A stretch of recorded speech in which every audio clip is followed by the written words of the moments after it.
गांव में fashion show. शहर की फैशन डिजाइनर रितु की शादी गांव के जमींदार शेर सिंह से हो जाती है।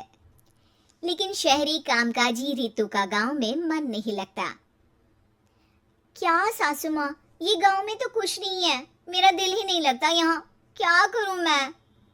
अरे बेटा, जहाँ पति का कारोबार बीवी तो वही अच्छी लगती है ना। अब हम लोग इतने पैसे वाले हैं कि गांव में मेरे बेटे लायक लड़की ही नहीं मिली।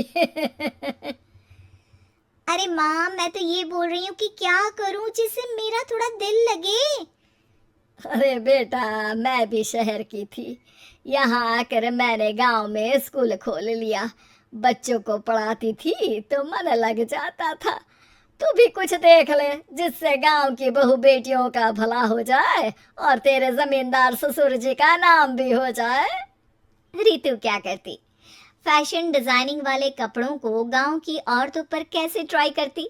लेकिन एक दिन, अरे क्या बात है डार्लिंग, बड़ी जल्दी उठ गई। और ये हाथ में फेविकॉल और कागज, कहाँ जा रही हो? मैंने सोच लिया है कि मैं अपना फैशन बुटीक खोलूंगी। गांव की औरतों को सजा धजा कर फैशन शो करूंगी और यहाँ की औरतों को भी शहर के फैशन से वाकिफ करवाऊंगी।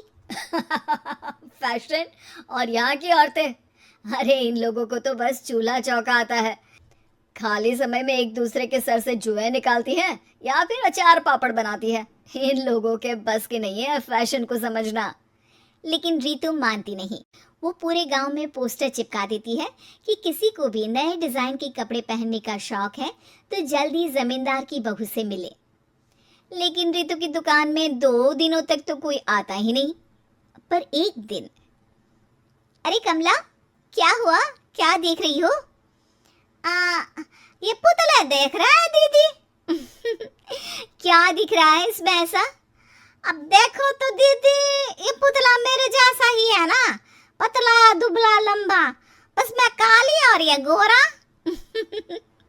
तो ये बता, इस पुतले के कपड़े तुझे कैसे लग रहे हैं?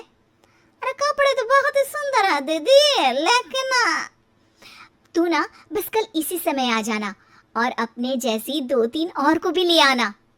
अगले दिन कमला 2 लड़कियों को लेकर आ जाती है। रितु उन लोगों को अपने हाथ के सिले कपड़े पहनाती है और घर भेज देती है। उन लोगों को गांव की दूसरी औरतें भी देखती हैं। और फिर क्या, अगले दिन रितु जब दुकान खोलती है तो सामने बहुत सी औरतें उसके बनाए डिजाइनर कपड़े पहनने को तैयार खड़ी होती हैं। तुम लोगों को कपड़े के साथ ही हल्के मेकअप और स्किन केयर की भी क्लास देनी पड़ेगी। रितु गांव की औरतों को फैशन का ज्ञान देने में लग जाती है। एक दिन रितु का पति कहता है, अरे रितु, तुम्हारी फोटो पेपर में आई है। क्यों भाई, ऐसा क्या कर दिया मैंने, क्या लिखा है? अरे लिखा है गांव में होगा अब फैशन वीक।